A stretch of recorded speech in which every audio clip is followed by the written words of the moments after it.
तथा उपस्थित मेरे धर्म प्रेमी बंधुओं, मेरी माताओं तथा मेरी बहनों, आप सभी का प्रातः काल की इस धर्म सभा में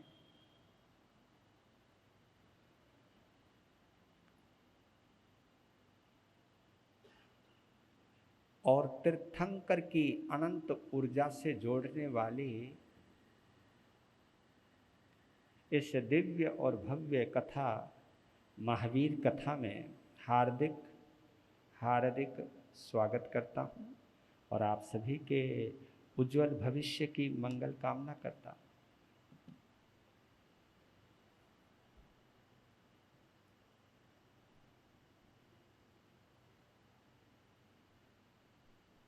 अपने सौभाग्य के बलबूते पर अपनी अनंत पुण्यवाणी की वजह से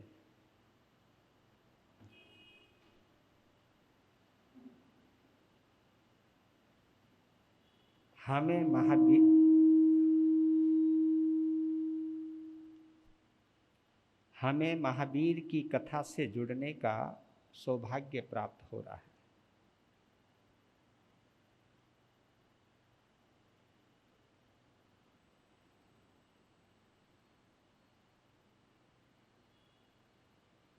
महसूस करो तो ये अद्भुत घटना है, नहीं तो एक कहानी है। जैसी कहानी हम और सुनते हैं ऐसे कहानी ये भी है, लेकिन एक कहानी घटना में तब तब्दील होती है जब वो कहानी हमारे जीवन में घटने लगती है, हमारे जीवन में उतरने लगती है।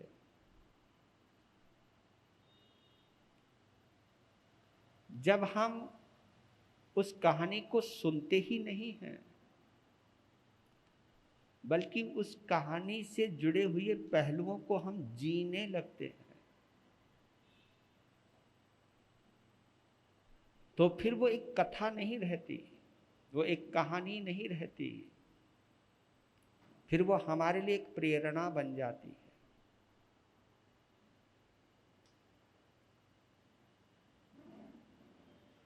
कोई भी कथा जब प्रेरणा बनती है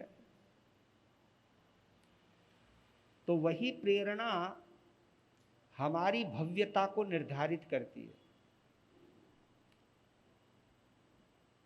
हमें जब उस कथा में रस आने लगता है, आनंद आने लगता है,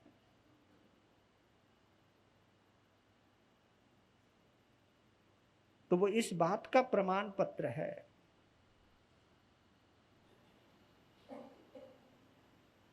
कि हम भव्य आत्मा हैं।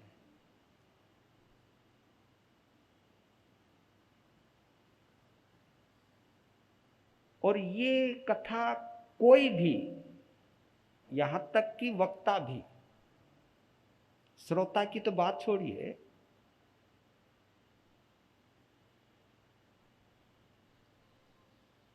वक्ता भी कहानी को इस ढंग से सुना सकता है जैसे कहानी है,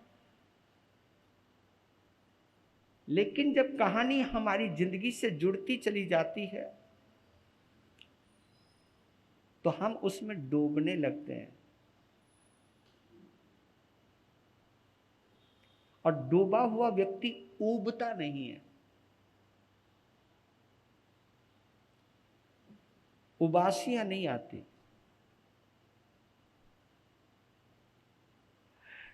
निद्रा देवी का हमारे ऊपर प्रताप नहीं होता,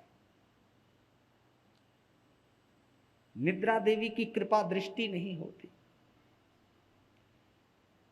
क्योंकि या तो प्रभु की कृपा होगी या नींद की कृपा होगी। अब दो कृपाएं तो एक साथ तो चलेंगी नहीं।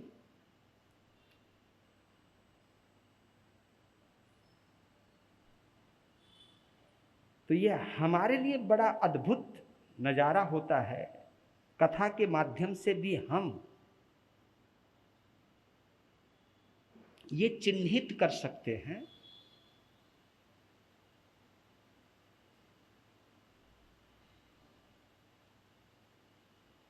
कि हम निकट भवी है या हम भव्य आत्मा हैं या नहीं।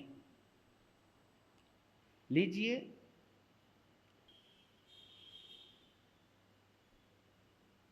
जिन्होंने भी 27 भावों के माध्यम से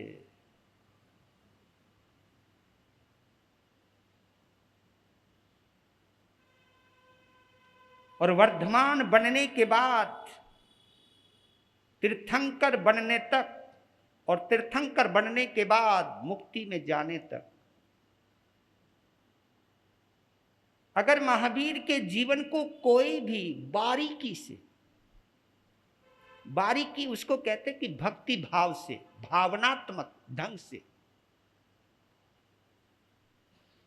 भावनात्मक ढंग उसको कहते कि महावीर का होकर जब भी हम महावीर को महसूस करते हैं,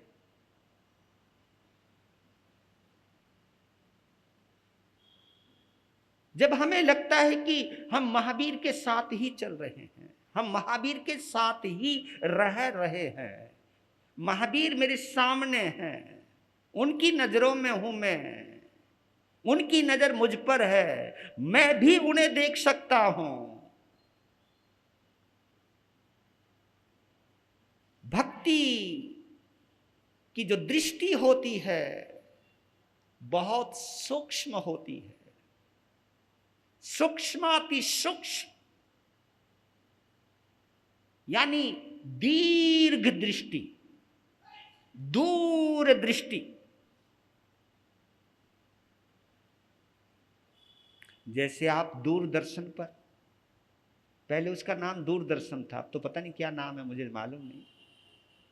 पहले वो दूरदर्शन के नाम से प्रसिद्ध था, और टीवी जो होता था उसको दूरदर्शन के कार्यक्रम, जो सरकारी नाम है उसका नाम दूरदर्शन, यानी दूर के भी सामने नजर आ रहा है, उसको दूरदर्शन कहते हैं। प्रभु महावीर मुक्ति में है, लेकिन आपकी आंखों में, आपकी आत्मा में इतना बल है, आपकी मोहब्बत में इतनी ताकत है, आपकी भक्ति में इतनी शक्ति है कि परमात्मा को मुक्ति से भी सामने हाजिर कर सकते हो, ऐसा महसूस कर सकते हो महावीर मेरे रोम रोम में बसे हैं, मेरा रोम रोम प्रभु महावीर से जुड़ा है।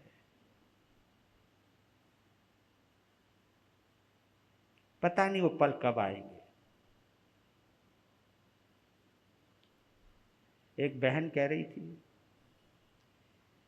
कि जब यहाँ कथा सुनते हैं तो डूब जाते हैं, घर जाते तो कुछ और हो जाते हैं। ये भी स्वीकार करना अपने आप में, यानी उन्हें पता लगता है, वो महसूस करते हैं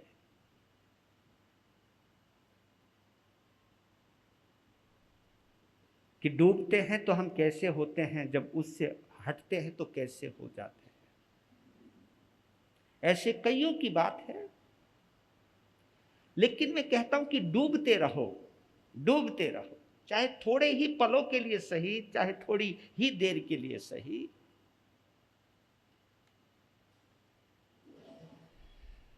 ये दीपक जितनी देर जलेगा उतनी देर तो प्रकाश देगा ही ना, बुझ जाए तो फिर जला लो, क्योंकि अखंड दीप जो जल रहा है, क्योंकि जो सिद्ध हैं, जो तीर्थंकर हैं, उनकी जो ज्योत है वो अखंड ज्योत है, और हम सब जो हैं, हमारा दीप कभी बुझ भी जाता है, पर बुझने का डर नहीं है, कोई बात नहीं, बुझे 100 बार बुझे, बुझने दो, लेकिन उसे बार बार ज्योतित करने का भाव तो रखो।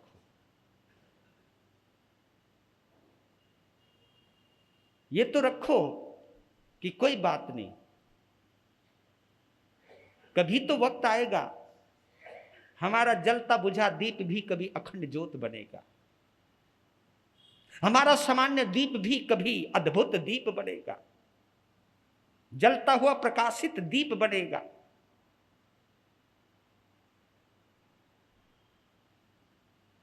और जो ये सोच लेते लो जी बार बार बुझ जाता, छोड़ो ना, ऐसा नहीं, ऐसा सोचना भी नहीं। तो आप लोग सुन रहे हैं, प्रभु महावीर की आत्मा का पहला नाम था नैसार, राइट। उसके बाद चल रहा है चक्र, और ये महावीर के जन्म की शुरुआत महाविद्य क्षेत्र से हुई है, मतलब जहां से वो नाम आया है। जन्म तो पहले से भी होते रहे होंगे, लेकिन जहां उनको सम्यक्त की प्राप्ति हुई, बोधि की प्राप्ति हुई, एक संत के संसर्ग में आए, एक जलते हुए दीप के समीप आए और दीप जला उनका, और वो दीप उस जन्म में जब तक आयुष्य का दीप नहीं बुझा तब तक जलता ही रहा, जिसका यह प्रभाव था कि देवलोक भी मिला।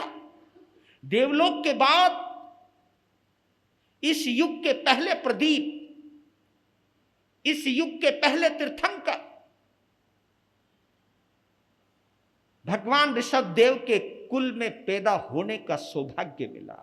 उस नए सार की आत्मा को देव भव के बाद।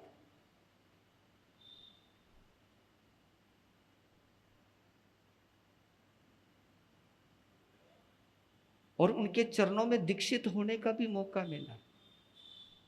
उन्होंने तीर्थंकर की संपदा को देखा है, दीक्षा भी ली है, कमजोर भी पड़े हैं, क्रिया में ढीले भी पड़े हैं, लेकिन मन जुड़ा रहा।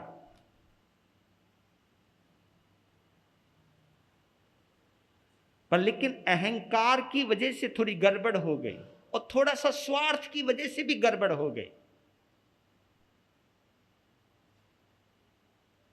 कुछ परिस्थितियां जिम्मेवार बन गई, मनस्थितियां डगमगा गई, लेकिन कहीं ना कहीं जुड़े रहे वो वहीं पर ही,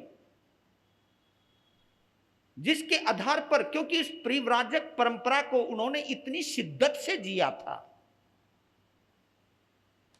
कि जिसकी वजह से वो देव तो बने, फिर दोबारा फिर परिव्राजक, फिर ब्राह्मण कुल में आए, फिर परिव्राजक बने, फिर देव बने, फिर ब्राह्मण कुल में आए। इस प्रकार 16 भवों तक की वो यात्रा चलती रही। फिर विश्वभूति बने, फिर जैन संत बने, फिर आखिरी मौके पर फिर गड़बड़ा गए। ये उठा पटक है, ये जीवन पथ है। कभी चट्टाने भी आती हैं, कभी ढलाई भी आती है, कभी ऊंचाई भी आती है, कभी गहराई भी आती है, नीचाई भी आती है। ऊंचाई के साथ तो नीचाई जुड़ी हुई है ही, क्योंकि जब तक हम मंजिल पर नहीं पहुंचेंगे,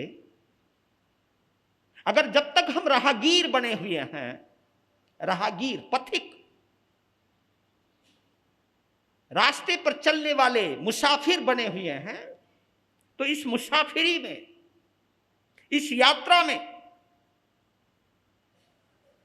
कभी टूटी फूटी सड़क भी आएगी, कभी सपाट सड़क भी आएगी, कभी फ्लाईओवर भी आएंगे, कभी ढलाई भी आएगी।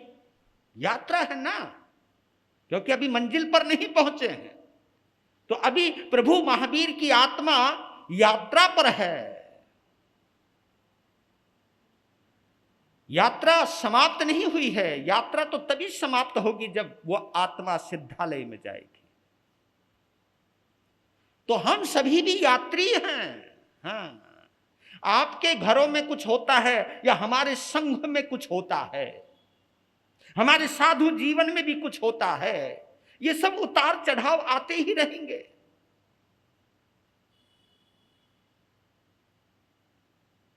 घर के अंदर घटित होने वाली घटनाओं को हम रोक तो नहीं सकते, संघ में भी उठापटक होने वाली घटनाओं को हम भी रोक नहीं सकते, आपकी मनस्थिति को हम भी रोक नहीं सकते, अपनी परिस्थितियों को हम भी प्रभावित तो कर ही नहीं सकते हैं, कुछ रोक नहीं सकते हैं, लेकिन इसमें कहीं ना कहीं इन दिव्य और भव्य कथा के माध्यम से बस मैं इतना कहता हूं, भटको जितना भटकना हो भटको, लेकिन हाथ में दीपक जला के रखो। दीप कहीं बुझ जाए, अगर कोई जलता हुआ दीप मिल जाए फिर जलाओ, लेकिन यात्रा को रोकना नहीं। यही कहानी है प्रभु महावीर की। हे मेरे प्रभु, आपकी कथा वास्तव में अद्भुत कथा है। हम जैसे हतोत्साहित, हम जैसे हिम्मत हारे लोग, हम जैसे परिस्थितियों के गुलाम, हम जैसे मनस्थिति के जंजाल में फंसे हुए लोग, लेकिन आपके जीवन की कथा को सुन करके कहीं ना कहीं हमारे अंदर भी हिम्मत आती है। कभी कभी तो हम बहुत थके हुए महसूस करते कि अब नहीं चला जाएगा, अब हिम्मत जवाब दे गई है, अब बहुत कुछ हो चुका है, अब मैं टूट चुका हूं। लेकिन जब मैं आपको टूटने के बाद उठ करके फिर तरोताजगी के साथ यात्रा करते हुए देखता हूं, तो फिर मेरे अंदर भी जोश आता है कि जब ये चल सकते हैं तो हम क्यों नहीं चल सकते। तो वास्तव में प्रभु, आप जो लोक पैवानम लोक पज्जोई गरानम हो, वो गलत नहीं हो, बिल्कुल सही हो।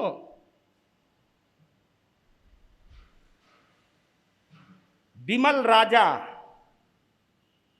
अब भगवान महावीर की आत्मा ने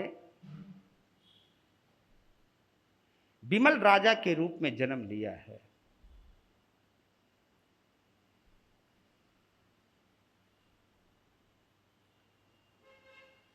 और देखो बने भी वो कहां से, त्रियंच योनि से आए हैं, क्योंकि ये जो शेर की कहानी है ये दिगंबर कथा में आती है और इसके 2-3 पहलू हैं।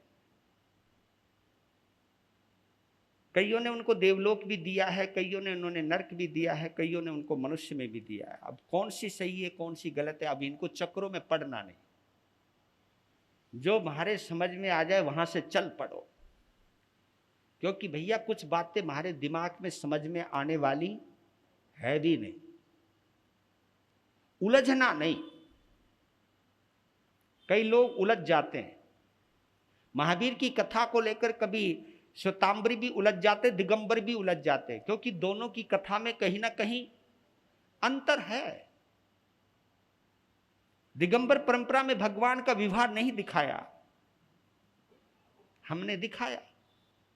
अब दिगंबर लोग कहते कि आपने तो महावीर का स्टेटस ही गिरा दिया। मैं बोला किस बात पर? उनके शादी करवा दी। फिर मैंने कहा कि हमारे पहले तीर्थंकर के तो 100 बच्चे थे, उनका तो स्टेटस बहुत गिर गया होगा। बोली क्या बात करती है तुम यार, स्टेटस इससे क्या गिरता है उठता है क्या? हम इन चीजों में क्यों जाते हैं? हम अपने मन के मुताबिक भगवान की परिभाषा क्यों करते हैं? आप अपनी कथा का आनंद लो, हमें अपनी कथा का आनंद लेने दो। ये तुलना काहे को?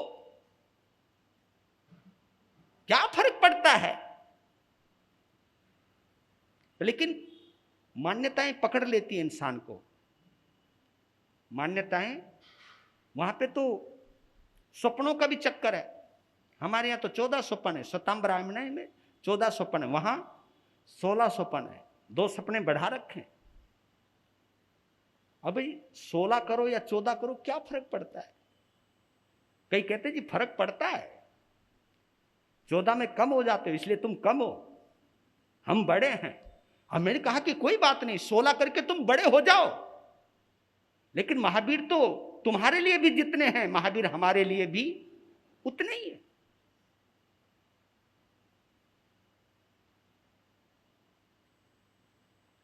हमें और आपको महावीर के चरित्र के ऊपर टिप्पणी करने का कोई अधिकार नहीं है।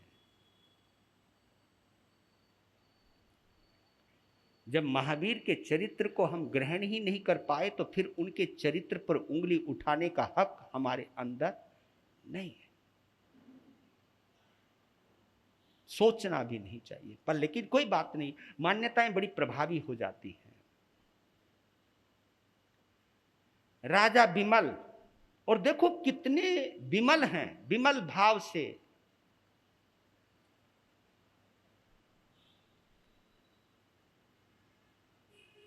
माता भी विमला श्री हैं, बेटा भी विमल है। विमल उसको कहते हैं जिसमें कोई मल नहीं है। निर्मल को भी विमल कहते हैं, मल के विपरीत। चाहे निर्मल कहो चाहे विमल कहो, बात विमल का मतलब है मल के, मल गंदगी को कहते हैं, गंदगी से रहित जो है उसे हम विमल कहते हैं। और आपने देखा होगा 24 के अंदर हमारे 12वें तीर्थंकर कौन से हैं? वासु, हाँ, 13वें तीर्थंकर विमल नाथ जी। और आपको इसी नाम की वजह से जानकारी दे रहा हूं, कोई ज्यादा जानकारी नहीं है। ये एक प्रयोग है, कभी आप करना चाहो तो कर सकते हो। ऐसे आचार्य सम्राट गुरुदेव आनंद ऋषि जी महाराज साहब फरमाते थे, एक प्रेरणा देते थे वो, कि कोई भी प्रेग्नेंट लेडी है, अपने गर्भस्थ शिशु के मानसिक स्वास्थ्य के लिए, शारीरिक स्वास्थ्य के लिए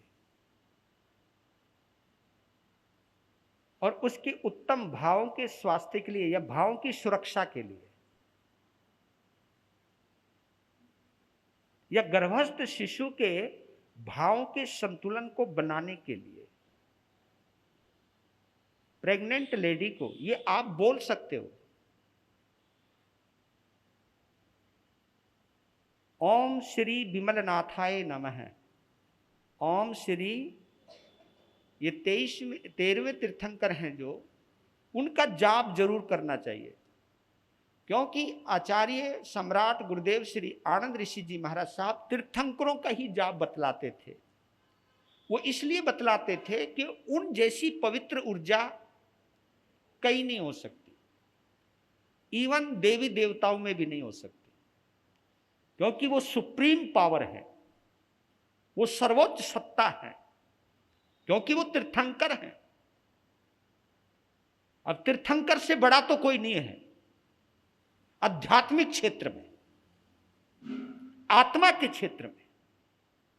हां, पुण्य के क्षेत्र में तो सबसे बड़ा पद चक्रवर्ती का इस धरती के ऊपर, क्योंकि चक्रवर्ती की मां भी और तीर्थंकर की मां भी 14 ही स्वप्न देखती, उसमें कोई फर्क नहीं है। चक्रवर्ती हो या तीर्थंकर हो, अनंत पुण्यवान होता है, अनंत पुण्यशाली होता है।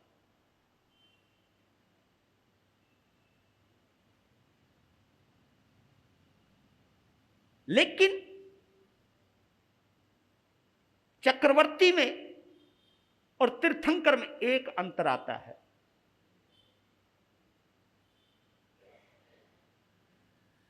कि चक्रवर्ती अपने अनंत पुण्य का उपयोग करता है और उसके दरबार के अंदर बड़े बड़े देवता उनकी शरण में रहते हैं, उनकी सेवा करते हैं। सेवा तो तीर्थंकरों की भी देवता करते हैं, लेकिन एक अंतर आता है आत्मा के क्षेत्र में। चक्रवर्ती का शरीर सुंदर होता है, रूप सुंदर होता है, रूप तो तीर्थंकर का भी सुंदर होता है, उनमें कोई कमी नहीं, बस फर्क आता है शरीर और आत्मा में, धर्म और कर्म में, वही अंतर आता है। कर्म के सर्वोच्च शिखर पर, कर्म के सर्वोच्च शिखर पर यानी पुण्य कर्म के सर्वोच्च शिखर पर चक्रवर्ती विद्यमान रहता है, लेकिन धर्म के सर्वोच्च शिखर पर तीर्थंकर रहता है।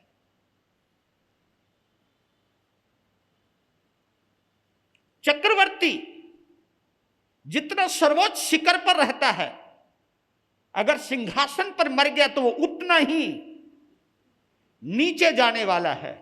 एक फर्क यहां यह भी आता है कि तीर्थंकर सर्वोच्च शिखर पर तो होता ही होता है, फिर वो सर्वोच्च गति के अंदर भी जाता है, वो नीचे नहीं आता। ये प्रभाव है संयम का, ये प्रभाव है स्वभाव का, ये प्रभाव है आत्मा की सर्वोच्च स्थिति का, धर्म के सर्वोच्च शिखर का। बाहरी रूप सामान्य लग आता है, लेकिन अंदर चेंज रहता है, अंदर बड़ा परिवर्तन रहता है। तो ओम श्री विमल नाथाय नमः। और दूसरी चीज वो फरमाया करते थे कि पुच्छी सुनम, जिसको विरथुई कहते हैं, क्योंकि विरथुई के अंदर भी तीर्थंकर की पवित्र ऊर्जा भरी हुई है, समाई हुई है। क्योंकि विरथुई के रचयिता कोई काल्पनिक कवि नहीं है, हम जैसा कवि नहीं है। विरथुई के रचयिता स्वयं भगवान महावीर के 5वें गणधर और इस युग के प्रथम आचार्य कौन? श्री सुधर्मा स्वामी है। किसके रचयिता? विरथुई के, पुच्छी सुनम के रचयिता है वो। और उन्होंने वो जो रूप लाए हैं, आत्मा का जो स्वरूप का वर्णन किया है और तीर्थंकरत्व को जो उसके अंदर पिरोया है, वह अद्भुत अद्भुत। और जब कोई प्रेग्नेंट लेडी, जिसको पढ़ना आता हो या सुनना आता हो या समझ में आता हो, अगर उसे अर्थ सहित बताओ तो अति उत्तम है। क्योंकि कभी कभी तो लेडी भाई पढ़ सकती है, अर्थ तो पता नहीं है उसका, पर लेकिन अगर अर्थ के साथ जानकारी हो तो उसमें डूब जाए। क्योंकि जितना वो डूबेगी, उसका गर्भस्थ शिशु वही ऊर्जा ग्रहण करता चला जाता है। इसलिए ये आपके पास एक अनमोल निधि है। आने वाले बच्चे के भविष्य को उज्जवल बनाने का एक सुंदर तरीका, एक माध्यम है। जोड़िए उसको, उस संपदा से जोड़िए, तीर्थंकर की संपदा से जोड़िए उस बच्चे को। 13वें तीर्थंकर विमल नाथ, मालूम है वो एक ऐसी पावर है कि जिनके मिसकैरेज भी हो जाते हैं, तो अगर वो प्रारंभ से ही अगर उसकी साधना करने लग जाए तो ऐसा कहते हैं कि बच्चा कभी कभी बीच में जो गिरता है उसमें भी कहीं ना कहीं संभलना आ जाता है। बस उसके लिए एक और परिवेश बनाने की जरूरत है कि घर के वातावरण को कलहपूर्ण ना रहने दिया जाए, वहां तानाकसी ना होने दी जाए, भोजन और भजन का संतुलन बना के रखा जाए। आंखों के जरिए, कानों के जरिए ऐसे दृश्य ना देखे जाए, ना सुने जाएं जिसका गलत प्रभाव गर्भस्थ शिशु के ऊपर पड़े। इसलिए मैं कहता हूं, मां बनना कोई शौक नहीं, मां बनना एक साधना है। और साधना तभी कर सकती है जब वो किसी ना किसी आराध्य से जुड़ी हुई रहती है, और जब वो एक कल्पना करती है अपने बच्चे के अंदर कि मेरे बच्चे के अंदर, मेरे जो गर्भस्थ शिशु है उसके अंदर या तो महावीर उतरना चाहिए, या राम उतरना चाहिए, या सीता मैया उतरनी चाहिए, या चंदन बाला उतरनी चाहिए। जब हम इतनी पवित्रता से जुड़ जाते हैं, 16 सतियों का ध्यान करते हैं, 24 तीर्थंकरों का ध्यान करते हैं, अरिहंतों की ऊर्जा को ग्रहण करते हैं, तो उसमें जब हम डूब जाते हैं,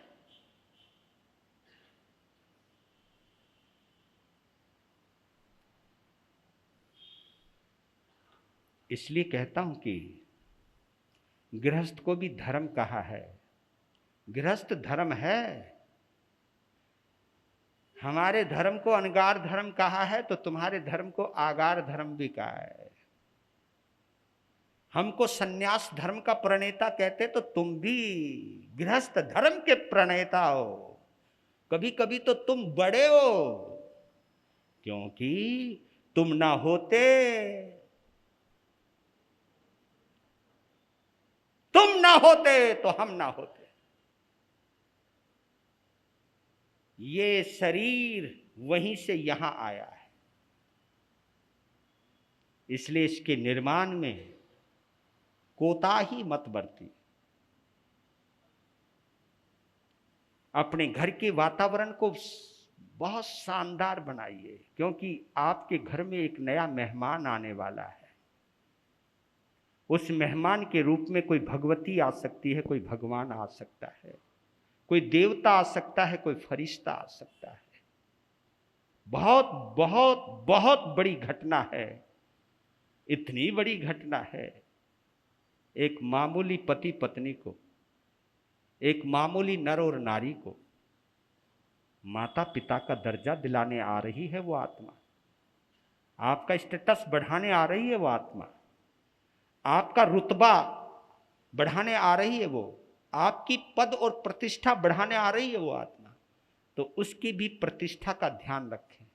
जो तुम्हें माता पिता का दर्जा दिलाने वाला है, जो तुम्हें दादा दादी का दर्जा दिलाने वाला है, क्योंकि केवल माता पिता के ऊपर बात नहीं है, अब तो बीच में दादा दादी भी तो घुसे पड़े, और भी तो रिश्ते नाते हैं भैया। वो बच्चा कोई अकेला नहीं आ रहा, उसने जन्म लेने के बाद पता नहीं कितने रिश्तों का निर्माण करना है। किसी को नाना बनाना है, किसी को नानी बनाना है, किसी को चाचा, किसी को चाची, किसी को भाई, किसी को बहन, पता नहीं किसने क्या क्या दर्जा बनाना है उस बच्चे ने।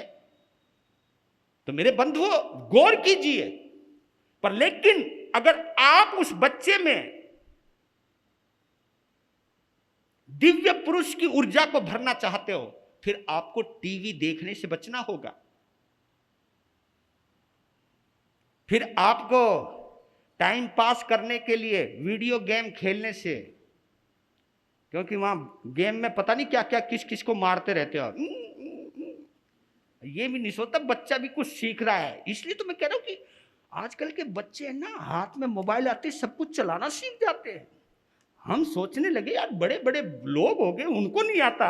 ओए होए, मैं समझा ये तो मम्मी ने पहले ही ट्रेनिंग दे रखी है, पहले ही उसकी ऊर्जा अंदर सप्लाई कर रखी है। तो मैं ये कहना चाहता हूं कि प्लीज बच्चों को संसार से मत जोड़िए, परमात्मा से जोड़िए। विमल राजा ने एक छोटा सा उपदेश, क्योंकि आप देखिए एक चीज और बतलाऊं आपको, हर किसी को साधु साध्वी अच्छे नहीं लगते। हाँ, हर किसी को साधु साध्वी अच्छे नहीं लगते। ऐसे ऐसे नौजवान हैं जो हम लोगों से कन्या काट जाते हैं, और ये समाज में तो साधु साध्वी और भी अच्छे लगते, लेकिन हम संतों ने कुछ काम गड़बड़ कर रखा है। ये हम लोगों की कमी है, ये पाप हम कर रहे हैं। हम लोग कि हमने लोगों में क्योंकि एक चीज डाल दी जो गलत डाल दी कि इनके दर्शन करना, इनके दर्शन नहीं करना। ये जो चीज डाली आप लोगों ने या हम लोगों ने ये जिन शासन के लिए सबसे बड़ा पाप किया है हम लोगों ने, हम कोई शासन की प्रभावना नहीं कर रहे। अगर हम किसी के अंदर भेदभाव डाल रहे हैं तो हम आत्मा की विराधना करना सिखा रहे हैं। यह आत्मा की विराधना है, जिन शासन की विराधना है, जो क्योंकि जो संप्रदाय की पूजा करना सिखाता है ना, जो संप्रदाय को पूजा करना सिखाता है वो धर्म की विराधना करना सिखाता है। एक चीज मान करके चलना, क्योंकि मेरा संप्रदाय चाहे कितना बड़ा क्यों ना हो, जिन शासन से बड़ा तो बताओ ना, हो सकता है क्या? जिन शासन से बड़ा तो नहीं हो सकता मेरा, चाहे कोई भी संप्रदाय हो। लेकिन जब मैं अपनी संप्रदाय को जिन शासन से बड़ा मान लूंगा तो फिर मैं जहर ही घोलूंगा।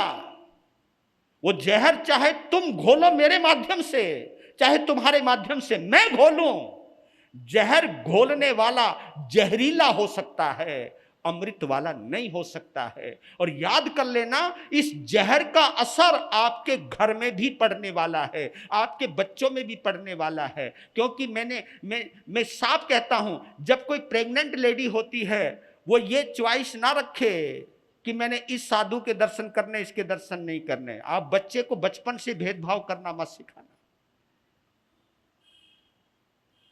बहुत चीज सोचने की है भैया, क्योंकि परंपरा से बचाना है। परंपरा केवल ऊपर की है, एक व्यवस्था का नाम है परंपरा का, बस एक व्यवस्था है।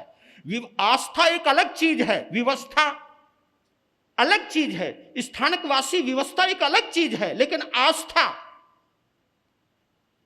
अलग है। आस्था परमात्मा से है, आस्था तीर्थंकरों से है, आस्था भगवान से है। व्यवस्थाएं कुछ बनानी पड़ती है। मैं व्यवस्थाओं के खिलाफ नहीं हूं, लेकिन तुम तो व्यवस्था के साथ आस्था के ऊपर भी प्रहार कर जाते हो, आस्था के ऊपर भी तुम टोच मार जाते हो। हम कहने को तो ये भी तो कह सकते हैं, हर साधु के अंदर परमात्मा बसा हुआ है, किसी की निंदा नहीं करना। हर एक तो गृहस्थी तक में भी परमात्मा बनने की योग्यता छुपी हुई है, कभी उनकी बुराई मत करना। हमारे यहां तक कहा है कि नारकी के अंदर भी तीर्थंकर बनने की शक्ति पड़ी हुई है, कभी उनका अपमान। आप कहां तक जाओगे, आप कहां तक जाओगे? आप क्रियाओं के आधार के ऊपर संतों की निंदा करते चले जाते हो। निंदा किसी भी दृष्टि से, चाहे मैं करूं चाहे आप करो, किसी भी दृष्टि से उचित नहीं है। ये आप दिल में जचाइए, बैठाइए कि निंदा किसी भी दृष्टि से जिन शासन की आराधना नहीं कर सकती, विराधना ही करती है, असाधना ही करती है। तो एक छोटा सा सूत्र दिया, देखिए, जो परित संसारी होता है, जो निकट भवी होता है, एक छोटा सा सूत्र भी समझ में आ जाता है।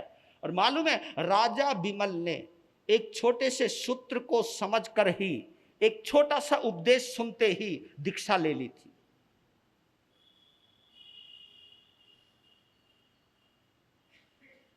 और मालूम है वो कौन सा था छोटा सा उपदेश?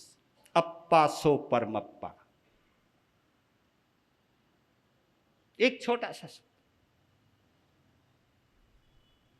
रिपीट करो, अप्पा सो परमप्पा।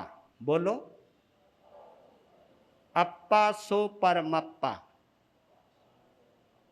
घबराना नहीं, बोल लिया करो, अच्छी बात है। कोई ऐसा भूत प्रेत का मंत्र नहीं बुलवा रहा हूं, मैं इस आत्मा का स्वरूप बतला रहा हूं। अप्पा सो परमप्पा, आत्मा ही परमात्मा है। ये उपदेश सुना, जीवन बदल गया, घर पर आ गया, विरक्त हो गया। पहले ही आसक्त नहीं थे वो इतने, क्योंकि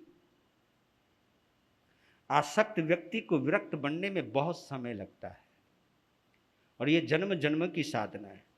कई लोग कहते हमको कि महाराज संयम बहुत अच्छा लगता है, त्याग भी बहुत अच्छा लगता है, लेकिन करने की हिम्मत नहीं होती। तो मैं कहता हूं कि मत करो ना।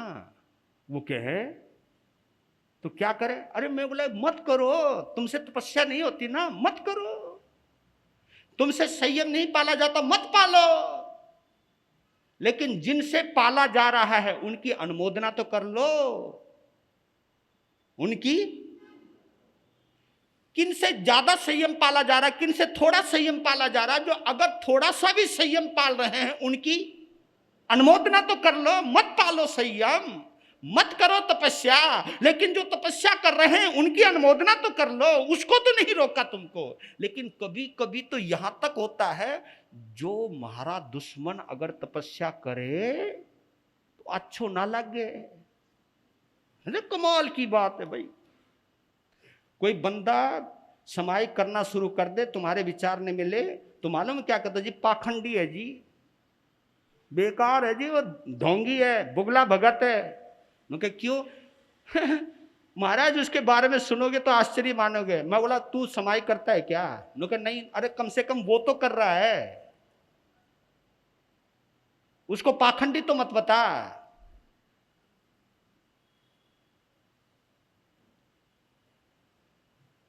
मैंने तो यहाँ तक महसूस किया है कितना पाप करते होंगे कि किसी की तपस्या चल रही है तो मन में ये भावना भाते इसकी तपस्या बीच में टूट जाए, ऐसी भी भावना भाते। ये तपस्या करेगा, महाराज जी इसका नाम लेंगे और समाज में इसकी इज्जत होएगी, मारा दिल जलेगो। अले भाई बताओ ना, होता है ना ऐसा? होता है? नहीं होता? वो कमाल है, नमस्कार जी। हाँ, नहीं होता तो बहुत बड़ी बात है, पर लेकिन ऐसा होता है। यहां तक कि साधु साध्वी भी ये सोचते हैं, कोई साधु साध्वी अच्छी कथा कर रहा हो तो कोई सोचता है यार उसका गला खराब हो जाए, ये संत भी सोचने लग जाते हैं। वह कमाल की बात है। मतलब ये सोचिए कि कथा कोई कितनी अच्छी कर रहा हो या कोई सामान्य कर रहा हो, मुझे इस बात से क्या लेना देना। ये सोचना चाहिए कि खूब जाहो जलाली करे, जिन शासन की आराधना करे और करवाए, लेकिन करो क्या? ये ईर्षा जो होती है ना, ईर्षा, मान बड़ाई ईर्षा दुर्लभ तजना, ये चीज ऐसी है, ये हमसे भी नहीं छोड़ी जाती, हमसे भी नहीं छोड़ी जाती। जिन्होंने घर बार छोड़ दिया हमसे भी नहीं छोड़ी जाती है। क्योंकि इसलिए मैं तुम्हें एक सुझाव भी दिया था, याद होगा आपको, कि किसी भी संत के दर्शन करने जाओ तो भूल करके भी उसके सामने किसी और साधु साध्वी की प्रशंसा मत कर देना, नहीं तो आशीर्वाद खत्म। पता नहीं मंगल पाठ भी सुनने को मिलेगा या नहीं मिलेगा, इसकी भी कोई गारंटी नहीं। ये स्थिति हमारी है। मैं कभी कभी सोचता हूं संतों लोगों की वजह से गृहस्थी भी झूठ बोलने लग गए। गृहस्थी भी बेचारे डरते हैं, क्योंकि स्वार्थी हैं वो भी, कि महाराज जी को नाराज नहीं करना, चाहे झूठ बोलना पड़ जाए ना, नाराज नहीं करना। तो मेरे बंधुओं विचार जरूर करना। तो बिमल राजा ने दीक्षा धारण की, पहले भी बिमल थे, फिर संयम भी बिमल पाला, निर्दोष संयम, बिमल भावों के साथ पाला। और वो बिमलता, वो निर्मलता, वो पवित्रता श्वासोच्छ्वास के आखिरी समय तक बरकरार रखी।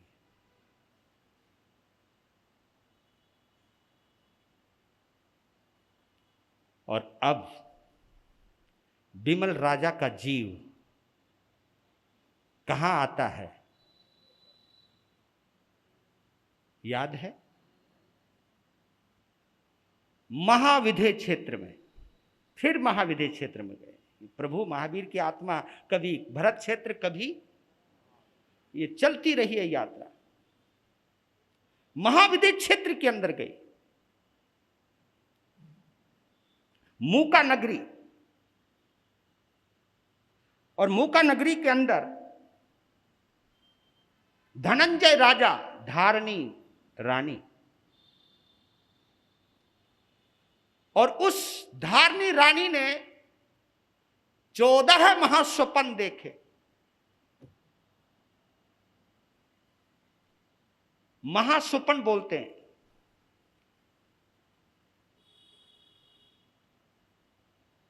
चौदह महास्वप्न देखे, क्योंकि चक्रवर्ती और तीर्थंकर की माता 14, वासुदेव की माता, हाँ, क्योंकि उससे आधे पे आ जाते हैं, हाफ पे, क्योंकि वहां पे भी वो हाफ मालिक है, यहाँ पे भी हाफ ही, स्वप्न में भी हाफ है, क्योंकि वो 6 खंड का मालिक होता है चक्रवर्ती, और वासुदेव 3 खंड का मालिक होता है। तो जब आधा है तो फिर स्वप्न भी दो, तो इस तरह घटता चला जाता है। और कोई सामान्य मांडलिक राजा होता है, वो एक शुभ स्वप्न देखता है, एक, है ना। तो इसलिए 14 स्वप्न देखे, और स्वप्न देखने के बाद मालूम है, जिसको कहते हैं ना एक एक रोम नृत्य करता है, नृत्य, जिसको रोमांचित हो जाता है आदमी, आनंदित हो जाता है, आनंद की बरसात होने लगती है, उसी से पता चलता है कि उसने शुभ स्वप्न देखे हैं। इतनी ताजगी, इतना आनंद, प्रफुल्लित, प्रसन्न वदना